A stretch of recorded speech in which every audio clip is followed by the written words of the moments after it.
हाय दोस्तों, नमस्कार। आप सभी का मेरे चैनल में स्वागत। आज हम बात करेंगे कि किस तरह से आज मार्केट गिरती हुई दिखाई दे रही है और लगभग अगर आप देखें तो 3 से 4 सेशन के अंदर कंटिन्यूसली मार्केट नीचे गिरती हुई नज़र आ रही है। और लगभग आप देखें आज 1300-1400 पॉइंट्स की मार्केट में गिरावट आई और उसके बाद थोड़ा बहुत करेक्शन हुआ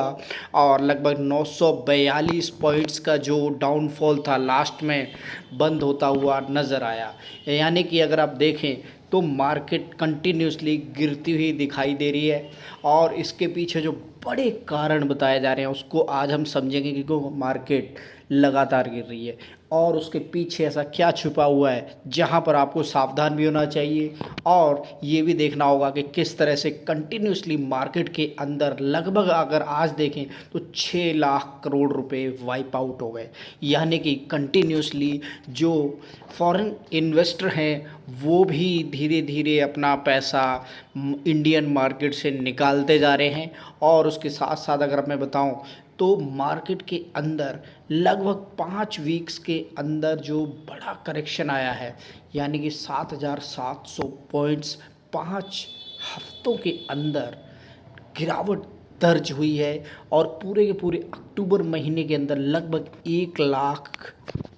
करोड़ से ज़्यादा फॉरेन इन्वेस्टर ने पैसा निकाला है और ये अभी भी कंटिन्यूसली चलता हुआ दिखाई दे रहा है। क्या ऐसी चाइना की पॉलिसी है जिससे घबराते हुए इन्वेस्टर इंडिया से निकलते हुए भागते हुए दिखाई दे रहे हैं और वो चाइना की तरफ रुख करते हुए नज़र आ रहे हैं? और ऐसे कौन से बड़े कारण हैं जिसकी वजह से इंडियन मार्केट के अंदर वो क्रैश यानी कि गिरावट दिखाई दे रही है और उसका रीज़न इतना कितना बड़ा है और ये कारण आगे कैसे जारी रहेंगे? यानी कि और कौन से फैक्टर हैं या कौन सी ऐसी पॉइंट्स हैं जहां पर अगर आप देखें तो ये गिरावट जो है वो कंटिन्यूसली नज़र आती हुई दिखाई देगी? और कैसे ऐसे पॉइंट्स होंगे जहां पर यानी कि बेनिफिट वाले भी ऐसे कुछ पॉजिटिव पॉइंट्स आ रहे हैं या नहीं आ रहे हैं? और ऐसा क्या होने वाला है इंडियन मार्केट के अंदर कि ये धीरे धीरे अगर आप देखें एकदम से हाई पॉइंट से कंटिन्यूसली दोबारा से ये डाउनफॉल आता हुआ नज़र आ रहा है। और जितनी भी इंडियन कंपनीज़ हैं जो ग्रोथ जीडीपी का ग्रोथ अनुमान लगाया जा रहा है लगभग 7.5 7.4 का, वो किस तरह से इंडियन कंपनियों के इस समय Q2 के जो रिजल्ट्स आए हैं उससे नाखुश होकर, यानी कि वो दोनों के दोनों फैक्टर आपस में मैच नहीं कर रहे हैं और उसकी वजह से धीरे धीरे जो मार्केट है उसके अंदर अब रिजल्ट आते हुए दिखाई दे रहे हैं। और मार्केट के अंदर जो अभी गिरावट आई है उसको भी देखेंगे कि क्यों ऐसे पॉइंट्स हैं या वो कौन कौन से पॉइंट्स हैं जहां पर आप समझेंगे कि इस मार्केट के अंदर अभी कुछ है आगे करने के लिए या फिर हमें अपने पैसे को संभाल कर अभी उस पॉइंट्स का इंतज़ार करना है कि कहाँ पर ये मार्केट रुकेगी। दिन आप निफ्टी 50 की बात करें तो यहाँ पर आप देख सकते हैं कि ऑलमोस्ट लगभग सभी शेयर नीचे गिरते हुए दिखाई दे रहे हैं, लेकिन कुछ ऐसे शेयर भी हैं जिन्होंने निफ्टी 50 को संभाला है, जिसके अंदर अगर आप देखें तो हीरो मोटोकॉर्प सबसे ज़्यादा गिरता हुआ नज़र आ रहा है। उसके बाद Grasim industries, Bajaj auto, Adani ports, BPCL, Reliance, सन फार्मा, एक्सिस, एनटीपीसी, ये सभी वो शेयर हैं जिनके अंदर निफ्टी 50 के अंदर होते हुए गिरावट दिखाई दे रही है आ रहा है। उसके साथ साथ बजाज फिंसर्व, हिंडाल्को और कोल इंडिया के अंदर भी आपको गिरावट आती हुई नज़र आ रही है। यानी कि ऑलमोस्ट सभी शेयर धीरे धीरे गिरते हुए दिखाई दे रहे हैं, जिसमें ओएनजीसी भी है, टाटा मोटर भी है, टाइटन भी है और पावर ग्रिड कॉरपोरेशन भी है, विप्रो भी है। तो ये सभी शेयर धीरे धीरे पूरे के पूरे निफ्टी 50 के अंदर आज की डेट में रेड के अंदर बंद होते हुए नज़र आ रहे हैं। जो एक कहावत होती है कि भैया कुछ भी हो जाए बड़े बड़े कंपनियां नहीं गिरेंगी, आप उनके अंदर इन्वेस्टमेंट करो, लेकिन यहाँ पर अगर आप देखें तो बड़ी बड़ी जाइंट निफ्टी की कंपनियां, निफ्टी 50 की कंपनियां भी इस समय सारी की सारी ऑलमोस्ट रेड में बंद होती है नज़र आ रही है। लेकिन कुछ ऐसी कंपनियां भी हैं जो ग्रीन में बंद हुई हैं और उन्होंने कंटिन्यूसली सपोर्ट को बना के रखा हुआ है और संभाला है पूरे के पूरे निफ्टी 50 को। और tech Mahindra, Cipla, SBI, doctor Reddy's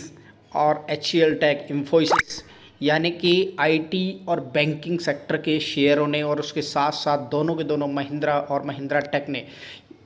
संभाला हुआ है निफ्टी 50 को। और अगर मैं बता दूं कुछ दिनों के बाद बैंकिंग सेक्टर के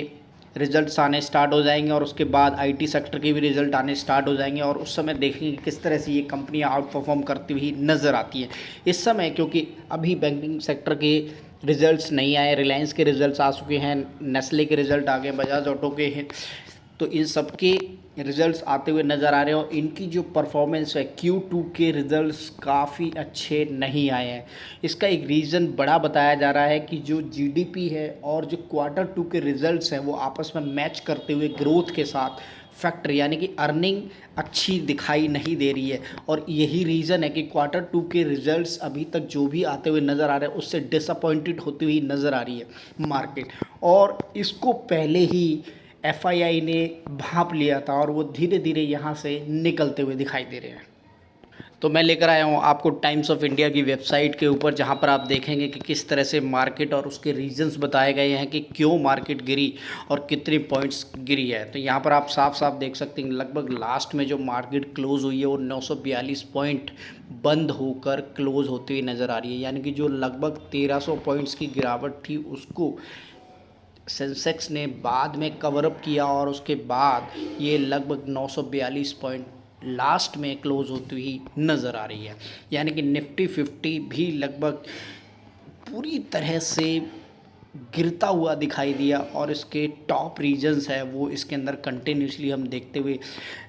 करेंगे कि कौन कौन से ऐसे टॉप रीज़न है जिसकी वजह से मार्केट गिरी। और यानी कि अगर आप समझे तो मार्केट के अंदर जो बड़ी फॉल थी वो दिखाई दी। ये देखिए किस तरह से मार्केट धीरे धीरे गिरती नज़र आ रही है और उसके अंदर अगर जो मेजर डिक्लाइन है Sensex include Adani Ports, Reliance, sun Pharma, Bajaj Finserv, NTPC, Tata Motor, Axis and Titan सभी शेयर गिरते हुए नज़र आए हैं। और इसके साथ साथ अगर आप देखें तो किस शेयरों ने संभाला है, यानी कि सेंसेक्स को संभालने वाले Mahindra and Mahindra, tech Mahindra, SBI, HCL technology, Infosys और इंडसइंड बैंक ने पूरे के पूरे सेंसेक्स को निफ्टी 50 को संभाला है और जिसकी वजह से धीरे धीरे आराम से जो इवन क्लोजिंग होते हुए अच्छा करेक्शन आया और वहाँ पर ये मार्केट अच्छे पॉइंट से बंद होती हुई दिखाई दे रही है। ऐसे कौन से 4-5 रीजन है, यानी कि उन रीजन्स को समझेंगे जिसकी वजह से यह मार्केट गिरती हुई नज़र आ रही है। ऐसे टोटल 4-5 रीजन्स हैं जिनकी वजह से ये मार्केट अभी उस खौफ में है कि उससे संभलना बड़ा थोड़ा सा मुश्किल है। और ये रीज़न धीरे धीरे आपको समझ आएंगे तो आपको ये दिखाई देगा कि हाँ अभी मार्केट के अंदर थोड़ा सा पेशेंस रखना चाहिए। इन्वेस्टमेंट कोई भी प्लान कर रहे हैं अपने फाइनेंशियल एडवाइज़र से ज़रूर सलाह लें और उसके बाद ही कोई भी इन्वेस्टमेंट को प्लान करें। तो यहाँ पर जो सबसे पहला रीज़न हर जगह से निकलता हुआ दिखाई दे रहा है वो है यूएस इलेक्शन। कल यूएस के अंदर इलेक्शन है और उसके साथ साथ अगर आप देखें तो कमला हैरिस और डोनाल्ड ट्रंप के बीच में एक बहुत कांटे की टक्कर होने वाली है। और जैसे ही चुनाव के रिजल्ट्स आएंगे तो वहाँ पर आपको समझ आएगा कि दोनों की पॉलिसीज़ के अंदर लोगों को पूरी अच्छी तरीके से जो मार्केट है यूएस की उसके ऊपर वर्ल्ड की मार्केट इकनॉमी चलती हुई दिखाई दी थी। और यही रीज़न है कि दोनों के बीच में एक बार रिजल्ट जैसे ही क्लियर होते हुए नज़र आते हैं फिर स्थिति साफ़ होती हुई नज़र आएगी और उसके बाद ये समझ आएगा कि मार्केट के अंदर किस तरह से उछाल आता हुआ नज़र आएगा। इसके साथ साथ जो और भी बड़े कौन कौन से रीजन है उसको भी समझेंगे ताकि आप ये देख पाएंगे कि हम मार्केट या मैं लेकर आया हिंदी की, ताकि आप हिंदी के जो दर्शक है वो अच्छी तरीके से समझ सकें और पढ़ सकें और ये भी देख सकें कि किस तरह से मार्केट के अंदर जो करेक्शन अभी चलता हुआ दिखाई दे रहा है उसके पीछे बड़े कारण क्या है। तो यहाँ पर आप देख सकते हैं पहला जो बड़ा कारण है ना वो यही है कि यूएस के अंदर अभी जो इलेक्शंस है और उसके बाद इलेक्शन के बाद जैसे ही रिजल्ट आते तो स्थिति साफ़ होती हुई नज़र आएगी और उसी के अनुसार वर्ल्ड की इकनॉमी यानी कि दोनों ही नेताओं या दोनों ही पार्टियों की अपनी अपनी जो चीज़ें होती हैं यानी कि पॉलिसीज़ होती हैं उसके ऊपर ही वर्ल्ड की पॉलिसी डिसाइड होगी। और उसके साथ साथ जो अभी पेशेंस या क्वेश्चन संभाल के बैठे हुए हैं जितने भी वर्ल्ड के लीडर्स हैं या इन्वेस्टर हैं और उसके साथ ये स्थिति साफ़ होती हुई नज़र आएगी। दूसरा जो बड़ा कारण बताया जा रहा है वो है 7 नवंबर को फेडरल रिजर्व की जो नीति बैठक है उसके साथ ये स्थिति साफ़ होती हुई नज़र आएगी, जिसके अंदर भी रिसेंटली भी दर कटौती के लिए एक मीटिंग हुई थी जहां पर कोई भी डिसीज़न नहीं लिया गया था। तो यहां पर दोबारा से जो मीटिंग है वो 7 नवंबर को है और उसके बाद ये स्थिति साफ होगी कि किस तरह से मार्केट की जो दिशा नीति है, आर्थिक नीति है, उसको किस तरह से बदलना है या नहीं बदलना है, यथा स्थिति को बरकरार रखना है, उसका डिसीज़न भी 7 नवंबर को आने वाला है। इसके साथ साथ जो मैं बता रहा था कि आपको जो कॉमन रीज़न है इंडियन मार्केट के अंदर, अगर ये रिजल्ट्स अच्छे होते तो किसी भी तरह की कोई भी गिरावट या भूकंप इसको संभाल लेता। लेकिन जो सबसे बड़ा रीज़न बताया जा रहा है वो ये है, Q2 के जो कॉरपोरेट आय है या जो रिजल्ट्स हैं वो वैसे नहीं आए हैं जैसे कि मार्केट एक्सपेक्ट कर रही थी। यानी कि मार्केट के अंदर भारतीय बाजार आय वृद्धि में कमी के कारण चुनौतियों का सामना कर रहे हैं। Q2 के जो परिणाम थे वो निफ्टी EPS वृद्धि 2025 में 10% से नीचे गिरी है। यानी कि इस समय जो अनुमान लगाया जा रहा था उससे काफ़ी नीचे है, जिससे बाज़ार में किसी भी तेज़ी पर रोक लग सकती है, ऐसा बताया जा रहा है। और FII इस कठिन स्थिति में बिकवाली करते हुए जा रहे हैं। उस बिकवाली को भी हम देखेंगे किस तरह से बिकवाली हो रही है, एक छोटे से इन 4 रीजनों को समझ सकते। चौथा रीज़न है ओपेक की जो दिसंबर में उत्पादन वृद्धि को स्थगित करने के बाद सोमवार की सुबह तेल की कीमतों में $1 से अधिक की वृद्धि हो गई। यानी कि जो ओपेक की मीटिंग हुई है उसके अंदर जो डिसीजन लिए गए हैं उस वजह से जो क्रूड ऑयल है उसके अंदर भी $1 की वृद्धि होती हुई दिखाई दे रही है, जिसकी वजह से भी आज बाज़ार गिरते हुए नज़र आए। तो जो ये 4 बड़े रीज़न है, इसके साथ FPI कर रहे हैं बिकाई, यानी कि फॉरेन इंस्टीट्यूशन तो कंटिन्यूसली बिकवाली कर ही रहे हैं। अगर फॉरेन इन्वेस्टर बिकवाली को रोक दे तो डेफिनेटली ये स्थिति संभल सकती है। लेकिन उसके लिए चाइना के अंदर एक बड़ी पॉलिसी बनती हुई नज़र आई। यानी कि इस रीज़न को हम समझेंगे कि क्यों जो विदेशी इन्वेस्टर है अपना पैसा निकाल कर कहाँ इन्वेस्ट करने की प्लानिंग कर रहे हैं। यानी कि ऐसी कौन सी वर्ल्ड स्थिति है जहाँ पर इन्वेस्टर को और अधिक मोटा मुनाफा मिलेगा। यानी कि मार्केट के अंदर जो इंडियन मार्केट है वो काफ़ी बुलिश हो चुका है, बहुत अच्छी तरीके से इसके अंदर तेज़ी आ चुकी है और आप यहाँ से इन्वेस्टर ने अपना पैसा बना लिया है। अब वो किस दिशा की ओर मुड़ने वाले हैं, यानी कि ऐसी कौन सी कंट्री है जिसके इतने बढ़िया इस समय प्लान और पॉलिसीज़ आई हैं जिसकी वजह से यहाँ से लोग पैसा निकाल कर दूसरी कंट्रीज़ में, यानी कि जो FII वो दूसरी कंट्रीज़ में जाते हुए नज़र आ रहा है। तो उस पॉइंट की तरफ भी मैं लेके जाऊँगा जहाँ पर आप समझेंगे कि यहाँ पर पैसा विदेशी इन्वेस्टरों का बनेगा और इस वजह से वो भारतीय बाज़ार से अब निकलते हुए दिखाई दे रहे हैं। यहाँ पर ये निकलती हुई दिखाई दे रही कि चाइना हैज़ रिसेंटली इम्प्लीमेंटेड, यानी कि उन्होंने एक नई पॉलिसी लेकर आए हैं। क्योंकि अगर आप देखेंगे तो चाइना की जो आर्थिक स्थिति थी, जो प्रोडक्शन थी, वो नेक्स्ट लेवल जाती हुई दिखाई दे रही थी, उनकी अर्थव्यवस्था डगमगा रही थी। लेकिन सरकार ने अभी कुछ नए पॉलिसीज़ लेकर आई है जिसके अंदर वो अपने जो भी उद्योग थे उसको दोबारा से संभालते हुए उनके लिए नई नई पॉलिसी लेकर आई है। इसके साथ साथ जो फॉरेन इन्वेस्टर है उनको अट्रैक्ट करने के लिए भी उन्होंने पॉलिसीज़ बनाई। तो यहाँ पर आप देख सकते हैं कि जो erasing rules for the listed companies के लिए सकते हैं कि कैसे कंपनीज़ के लिए उन्होंने नए नए रूल्स बनाए हैं। जहाँ पर आप देखेंगे कि ये पॉइंट्स है, इशू 24 पॉइंट्स एक्शन प्लान, यानी कि वो कंटिन्यूसली इसके ऊपर काम करते हुए जा रहे हैं। Offering preferential packages, scaling up free trade zones, encouraging foreign business, यानी कि ये जो अगर आप देखेंगे ना जो पॉइंट्स है,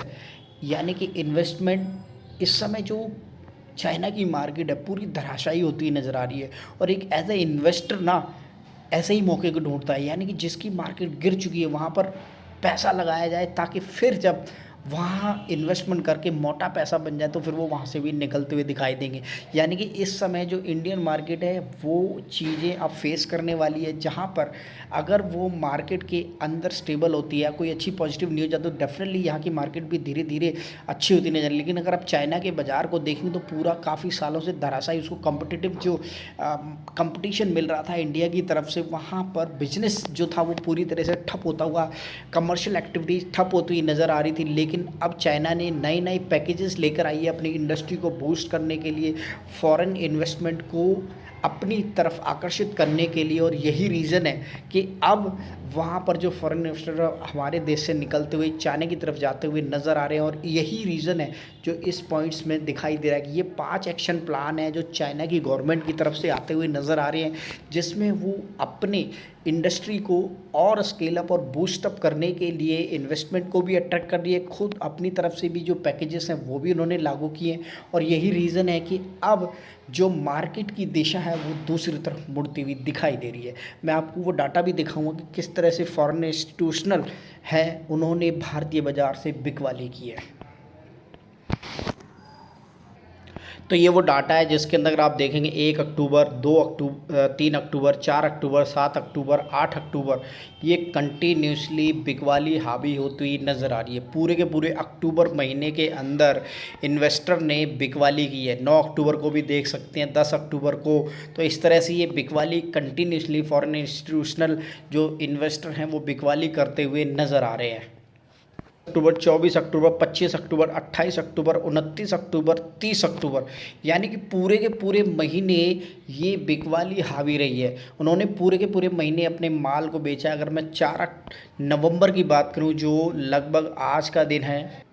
ये देखिए आज के दिन भी उन्होंने जो बिकवाली की है वो भी डाटा आप एकदम से आज रिफ्लेक्ट होता हुआ दिखाई दे रहा है। 4 नवंबर को, यानी कि आज मार्केट खुली है, 4541 करोड़ की जो बिकवाली हुई है वो आज पहले दिन की मार्केट में हुई है। और उसके साथ साथ ये अक्टूबर पूरे महीने का डाटा निकलता हुआ दिखाई दे रहा है, जिसके अंदर 1,14,445 करोड़ की ओवरऑल फॉरेन इंस्टीट्यूशनल ने बिकवाली की। यानी कि इतना बड़ा डाटा जो अगर आप देखेंगे तो किसी भी महीने में नज़र आता हुआ दिखाई नहीं रहा। लेकिन यहाँ पर अगर देखें अगस्त के महीने में, सितंबर के महीने में, अक्टूबर के महीने में, अगस्त के महीने में 20,000 करोड़ की बिकवाली हुई, तो उसके अगेंस्ट में सितंबर में 12,000 करोड़ की खरीदारी भी हुई। लेकिन अक्टूबर महीने के अंदर जो बड़ा डाटा निकलता हुआ दिखाई दे रहा है उससे ये समझ आ रहा है कि फॉरेन इंस्टीट्यूशनल जो इन्वेस्टर हैं वो बड़ी बिकवाली करके अपना पैसा जमा करते हुए दिखाई दे रहे हैं और वो एक अच्छी पोजीशन का इंतज़ार कर रहे हैं। यहाँ नवंबर के पहले दिन यानी कि 4 तारीख को आज के दिन जब मार्केट खुलती है तो लगभग 4541 करोड़ की आज के दिन भी ये लोग बिकवाली कर देते हैं। तो ब्लड बात होती हुई दिखाई दे रही है, उसके अंदर यही चीज़ समझ आती है कि इन्वेस्टमेंट को थोड़ा सा संभाल के कीजिएगा। कोई भी नया स्टेप लेने से पहले मार्केट को अच्छी तरह से एनालाइज कीजिए और उसके बाद ही कोई भी अपनी नई इन्वेस्टमेंट को प्लान कीजिएगा। और दूसरी तरफ जहाँ कहीं भी मौका मिले, डेफिनेटली जो मार्केट के अंदर गिरावट होती है वो एक अच्छे मौके का, यानी कि हमेशा चढ़ती हुई ट्रेन में नहीं चढ़ना चाहिए। कभी भी मार्केट अगर गिरती है तो डेफिनेटली एक अच्छी पोजीशन का इंतज़ार करते हुए उसकी इन्वेस्टमेंट को प्लान करना चाहिए। तो डेफिनेटली मेरी तरफ से ऐसी कोई भी एडवाइस नहीं है, लेकिन अपनी फाइनेंशियल एडवाइज़र से कोई भी नया डिसीज़न लेने से पहले सलाह ज़रूर लें ताकि हमेशा पैसा मार्केट के अंदर से बनता रहे।